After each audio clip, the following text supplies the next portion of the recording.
الحمد للہ رب العالمین والعاقبۃ للمتقین والصلاة والسلام علی سید المرسلین وعلی آلہ واصحابہ اجمعین اما بعد فاعوذ باللہ من الشیطان الرجیم بسم اللہ الرحمن الرحیم یا ایہا الذین آمنوا کتب علیکم الصیام کما کتب علی الذین من قبلکم لعلکم تتقون صدق اللہ مولانا العظیم وبلغنا رسولہ النبی الامین المکین الکریم ونحن علی ذلک لمن الشاہدین والشاکرین والحمد للہ رب العالمین۔ محترم سامعین، آئیے کچھ عرض و معروض سے قبل آقائے نامدار مدینے کے تاجدار جناب روح فدا محمد عربی صلی اللہ تعالی علیہ وسلم کی بارگاہ بکس پناہ میں درود و سلام کی ڈالی نشاور کریں اور پڑھیں بآواز بلند اللہم صلی علی سیدنا شفیعنا حبیبنا کریمنا مولانا محمد وبارک وسلم صلاۃ وسلام علیک یا رسول اللہ۔ محترم حضرات، رمضان المبارک کا یہ پیارا، معزز اور برکتوں والا مہینہ ہم اور آپ کے درمیان چل رہا ہے، اور جیسا کہ حدیثوں میں آتا ہے کہ اس ماہ میں 3 عشرے ہیں۔ پہلا عشرہ رحمت کا، دوسرا مغفرت کا، اور تیسرا جہنم سے آزادی کا ہے۔ محترم حضرات، اس ماہ مبارک میں اللہ کے کچھ ایسے بندے بھی ہوتے ہیں جو اللہ تبارک و تعالیٰ کی عبادت و ریاضت کر کے اس کی بارگاہ میں سر بسجود ہو کر کے اپنے آپ کو اللہ تبارک و تعالیٰ کے حوالے کر کے کسی نہ کسی طریقے سے اللہ تبارک و تعالیٰ کی خوشنودی حاصل کر لیتے ہیں، اور کچھ ایسے بندے بھی ہوتے ہیں جو صحت و توانائی حاصل ہونے کے باوجود، صحت و تندرستی ہونے کے باوجود اس ماہ مبارک میں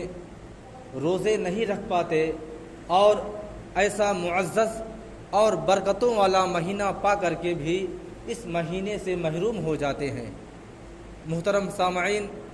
اس جہان میں، اس دنیا میں نہ جانے کتنے لوگ آئے اور چلے گئے۔ کچھ ایسے بھی اللہ تبارک و تعالیٰ کے بندے آئے جو اپنی مثالیں قائم کر کے چلے گئے کہ دنیا آج بھی ان کو یاد کرتی اور پہچانتی ہے، لیکن کچھ ایسے بندے ہیں جو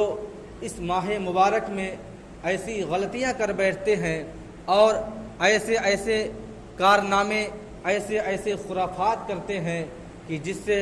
ان پر دنیا آج بھی لعنت بھیجتی ہے۔ محترم سامعین، بتانے کا مقصد یہ ہے کہ کچھ ایسے لوگ بھی ہوتے ہیں جن کا یہ سوال ہوتا ہے کہ روزے کس پہ فرض کیے گئے ہیں؟ غریب پر فرض کیے گئے یا امیر پر؟ غریب تو یہ سوچتا ہے کہ ارے بھائی، مجھے تو دہاڑی لگانی ہے، مجھے تو محنت و مشقت کرنی ہے، مجھے تو مزدوری کرنی ہے، مجھے دھوپ میں رہ کر کے گارا اور ماٹی اٹھانا ہے، میں کیسے روزے رہ سکتا ہوں؟ روزے تو وہ رکھے جو دفتر میں کام کرتا ہو، روزے تو وہ رکھے جو اے سیوں میں بیٹھتا ہو، روزے تو وہ رکھے جو پنکھوں کا استعمال کرتا ہو، جو ٹھنڈی چھاؤں میں رہتا ہو۔ مسلمانوں، ذرا یاد کرو، آج سے 1400 سال پہلے بتاؤ، اے مسلمانوں، مومنوں، بتاؤ، وہ کہنے والے حضرات جو اپنی مجبوریاں پیش کرتے ہیں اور جو یہ کہتے ہیں کہ مجھے محنت و مزدوری کرنی ہے، اگر میں مزدوری نہیں کروں گا، اگر میں دہاڑی نہیں لگاؤں گا تو میرے بچے بھوکے مر جائیں گے۔ مسلمانوں، یاد کرو، 1400 سال پہلے صحابہ کرام کی زندگیوں کو یاد کرو۔ صحابہ کرام جتنی محنتیں اس 11 مہینے میں نہیں کرتے تھے، اس سے کہیں زیادہ محنتیں اس ماہ مبارک میں کیا کرتے تھے، کیونکہ ان کو اس کا صلہ بھی ملتا تھا اور اس کا مزہ بھی ملتا تھا اور اس کی لذت بھی محسوس کرتے تھے کہ روزے رکھ کر کے محنت و مزدوری کرنے میں جتنا مزہ ہے اتنا پیٹ بھر کر کے محنت اور مزدوری کرنے میں مزہ نہیں ہے۔ محترم سامعین، بتانے کا مقصد یہ ہے کہ وہ حضرات جو اپنی مجبوریاں پیش کرتے ہیں، اپنی لاچاریاں بیان کرتے ہیں کہ میں اس مبارک مہینے میں، مبارک مہینہ تو ہے لیکن چونکہ میرے چھوٹے بچے ہیں، میرا ایک پریوار ہے، میرے بچوں کا خرچہ کیسے چلے گا، ان کا کھانا پینا کیسے چلے گا۔ محترم سامعین، آج انسان اس چیز کے لیے پریشان ہے، آج انسان اس چیز کے لیے در بدر بھٹکتا ہے جس چیز کا اللہ تبارک و تعالیٰ نے اس سے وعدہ کر لیا ہے۔ یعنی اللہ تبارک و تعالیٰ نے وعدہ کیا ہے، اے میرے بندے، میں تجھے بھوکا نہیں سونے دوں گا، میں تجھے بغیر روٹی کھائے نہیں سونے دوں گا۔ آج انسان اسی کے لیے مرا جا رہا ہے، آج انسان اسی کے لیے پریشان حال ہے۔ جس چیز کا اللہ تبارک و تعالیٰ نے آپ سے وعدہ کر لیا ہے کہ میں تجھے بھوکا نہیں رہنے دوں گا، پھر تو کیوں اس چیز کے لیے پریشان ہے۔ محترم سامعین، آج کل لوگ عبادت و ریاضت سے اور اس مہینے کا احترام کرنے سے کتنے دور کتنے گریز نظر آتے ہیں، اور کچھ لوگ تو ایسے ہیں جن کو بھوک اور پیاس برداشت کرنے کی چھمتا نہیں ہوتی، وہ صرف ان کی ایک مجبوری اور ان کا ایک بہانہ ہوتا ہے۔ کیوں؟ اس وجہ سے کہ وہ حضرات جو ٹھنڈیوں میں روزہ رکھ کے چلے آئے ہیں، جن کی عادت بن چکی ہے روزہ رہنے کی، اگر ان سے کسی بھی حال میں کہا جائے کہ آپ روزے چھوڑ دیجئے، وہ کہتا ہوا نظر آئے گا، ارے بھائی 11 مہینے تو اللہ تبارک و تعالیٰ کی تمام نعمتوں کا استعمال کرتا چلا آ رہا ہوں، اس کی دی ہوئی نعمتوں کا تمام بھرپور مکمل طور سے استعمال کیا ہوں، ایک مہینہ صرف اللہ تبارک و تعالیٰ کا امتحان ہے، چاہے امتحان سمجھو یا کچھ اور سمجھو، صرف ایک مہینہ چند گھنٹے آپ کو بھوک اور پیاس برداشت کرنی ہے، اور اس مہینے میں بھی لوگ کتنے لاکھوں ہزاروں بہانے تلاش کرتے ہیں۔ اگر کسی کا پیر کٹ جائے، پٹی بدھ جائے، تو سوچتا ہے کہ مجھے تو دوا کھانی ہے، مجھے تو صبح اور شام دوا لینی ہے، مجھے تو روزہ کیسے رکھ پاؤں گا، مجھے تو روزہ ہر حال میں چھوڑنا ہی چھوڑنا ہے۔ محترم سامعین، اگر وہ رب قدیر، وہ رب کریم ایسا کریم ہے کہ اے محترم حضرات، اگر وہ بہانے جو کرتے ہیں، بھوک اور پیاس برداشت نہیں ہوتی اور اللہ تبارک و تعالیٰ کی دی ہوئی تمام نعمتوں کا استعمال کرتے ہیں، لیکن وہ رب کریم ہے، لیکن وہ رب قدیر ہے، اگر چاہ لے تو اچھے سے اچھا انسان، صحت و تندرست والا انسان، اس کے حلق کے نیچے سے ایک لقمہ بھی نہیں اتر پائے گا۔ اگر وہی اللہ تبارک و تعالیٰ آپ کے لیے چاہ لے، کسی صحت و تندرست آدمی کے لیے چاہ لے، تو اگر چاہے تو اس کا دانت چبانے کے قابل نہ رہے، اس کا منہ کوئی لقمہ ہضم کرنے کے قابل نہ رہے، اس کی زبان خشک کر دی جائے، اس کا معدہ اتنا خراب کر دیا جائے کہ کھانا ہضم کرنے کے قابل نہ رہ جائے۔ یہ سب کچھ طاقت و قوت اللہ تبارک و تعالیٰ کی قدرت میں ہے، جب جسے چاہے کھلا دے، جب جسے چاہے بھوکا رکھے، اچھے سے اچھے انسان کو کمزور بنا دے اور کمزور سے کمزور انسان کو اس لائق بنا دے کہ اس ماہ مبارک میں بھی پورا روزہ رکھ سکے۔ محترم سامعین، سب سے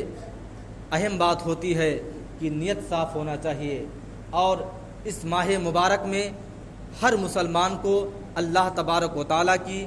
زیادہ سے زیادہ عبادت و ریاضت کرنی چاہیے، تلاوت قرآن کرنا چاہیے، اور وہ حضرات جو اپنے گھر میں فرمائش کرتے ہیں کہ آج افطاری میں یہ ڈش بن جائے، یہ چیز بن جائے، یہ چیز تیار کر لی جائے، کبھی مسلمانوں ایسا بھی کر کے دیکھو اپنے بچوں کے سامنے، کبھی ایسا بھی کہہ کر کے دیکھو کہ اے میری بیوی، اے میرے بچے، تو کھانا ایک پلیٹ کم بنانا، لیکن ایسا کرنا کہ پورے دن قرآن مجید کی تلاوت چل میں بھی کرتا ہوں تو بھی کر، اے میرے بچے آ میرے سامنے بیٹھ، تو ایک پارہ پڑھے گا میں 3 پارے ادا کروں گا، میں 3 پارے کی تلاوت کروں گا، اے میری لڑکی آ میرے سامنے بیٹھ، اور اگر تو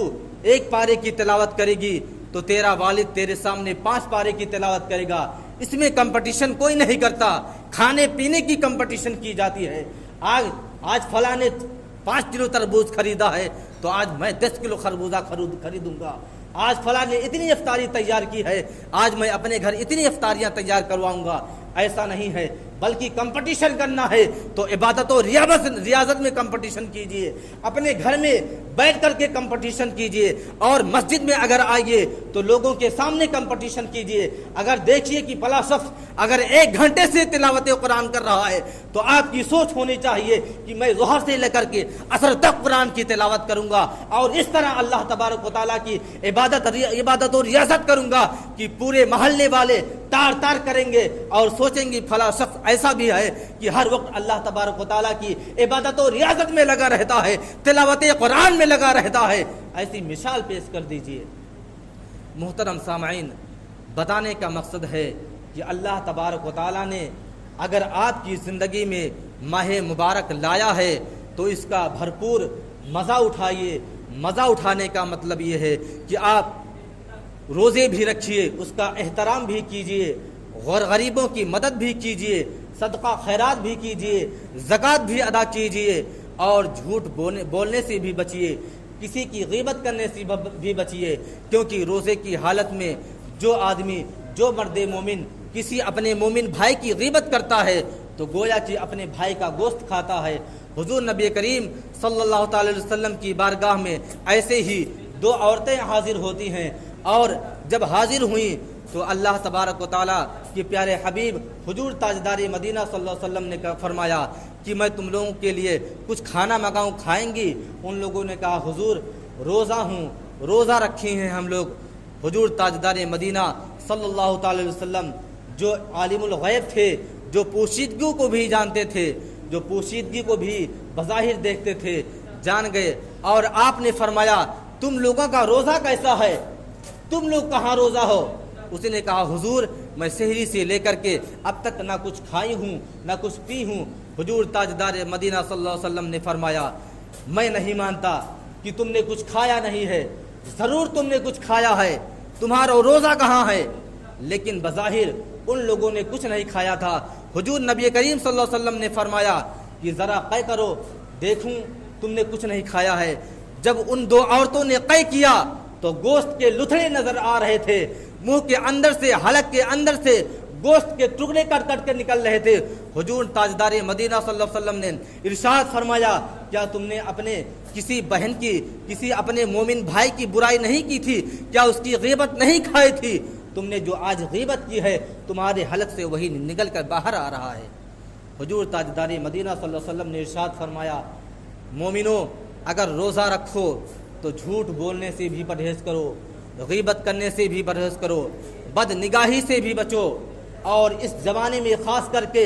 فیس بک اور یوٹیوب چلانے سے بھی پرہیز کرو۔ سب سے زیادہ برائی اسی میں ہے، کیونکہ اگر آپ یوٹیوب پہ اچھی چیزیں دیکھنا بھی چاہو گے تو کچھ ایسے سسٹم اس میں طے شدہ رہتے ہیں، کر دیے جاتے ہیں، جو خود بخود ویڈیو کچھ نہ کچھ گندی ویڈیو چلنے لگتی ہے، آپ اس سے تو نہیں بچ پاؤ گے۔ اس وجہ سے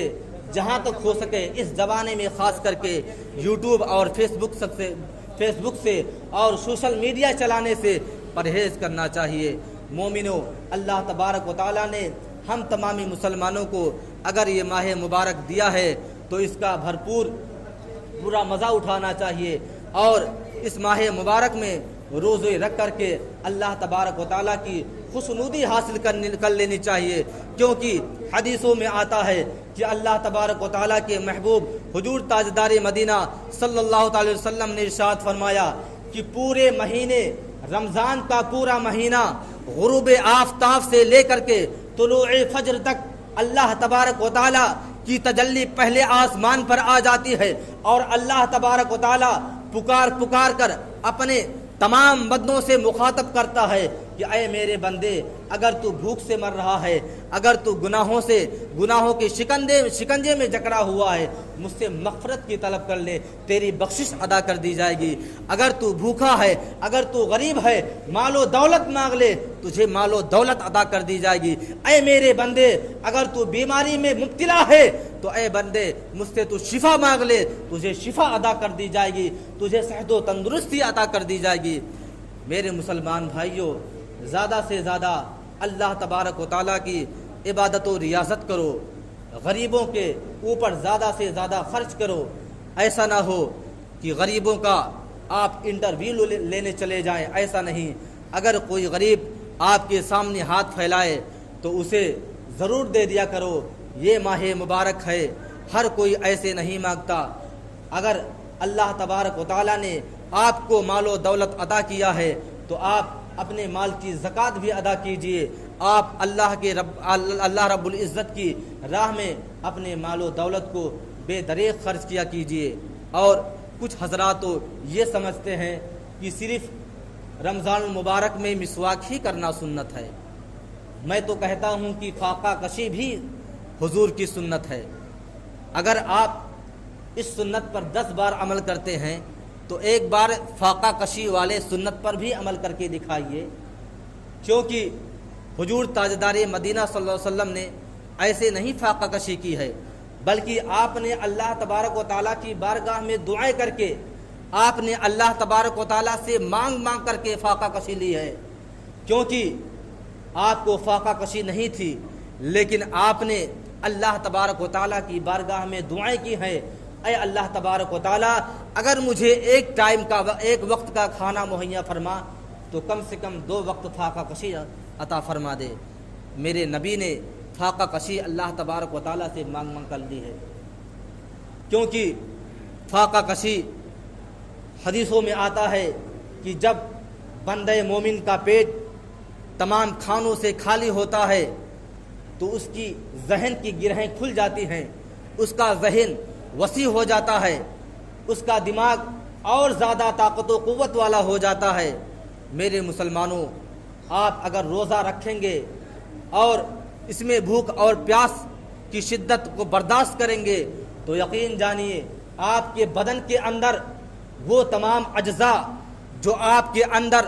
رہ کر کے آپ کو 11 مہینے بیماریوں میں مبتلا رکھتے ہیں، اگر آپ اس مہینے میں پورے مہینے کا روزہ رکھیں گے تو یقیناً وہ چیزیں، وہ گندی غذائیں جو آپ کے جسم میں باقی رہ جاتی ہیں، آپ کو روزہ رکھنے کی وجہ سے وہ تمام چیزیں آپ کے بدن سے باہر ہو جاتی ہیں، آپ کے بدن سے نکل جاتی ہیں۔ کینسر کا خطرہ ختم ہو جاتا ہے روزہ رکھنے سے، کیونکہ وہی چیزیں کینسر کا ذریعہ بنتی ہیں، جو فضلات اور جو گندی چیزیں آپ کے بدن سے آپ کا پیٹ 11 مہینے بھرا رہتا ہے، اس وجہ سے وہ گندی چیزیں آپ کے جسم سے باہر نہیں آ پاتی ہیں۔ اور جب آپ بھوک اور پیاس کو پورے دن برداشت کیے رہتے ہیں اور آپ کے معدے کو کچھ کھانے کو نہیں ملتا ہے تو گندی چیزوں کو جب کھاتا ہے تو تمام گندی چیزیں ختم ہو جاتی ہیں، اور اس طرح آپ 11 مہینے بیماریوں سے بہت دور نظر آئیں گے، اور اللہ تبارک و تعالیٰ تمام مہینے آپ کو بیماریوں سے دور بھی رکھے گا۔ اللہ تبارک و تعالیٰ کی بارگاہ میں دعا ہے کہ اللہ تبارک و تعالیٰ ہم تمامی مسلمانوں کو اس ماہ مبارک میں روزے رکھنے کی توفیق و رفیق عطا فرمائے، اور اس کا احترام کرنے کی توفیق و رفیق عطا فرمائے، اور اس ماہ مبارک میں زیادہ سے زیادہ تلاوت قرآن اور